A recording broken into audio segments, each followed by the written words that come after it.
Hey, how's it going? This is Ricardo, and in this video I'll show you how to remove the display hinges on a Dell Inspiron 7572. If you're looking for parts for this laptop, go to our website and use this coupon for a 5% off discount.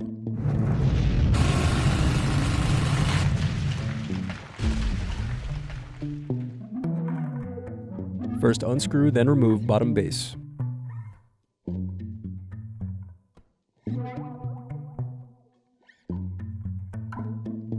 Then unscrew and remove battery.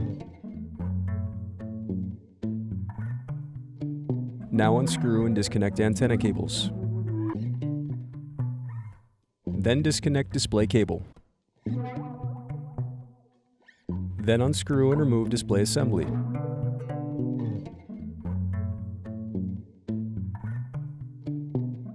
Then use fingers to pry apart and separate display bezel. Then unscrew and remove display hinges.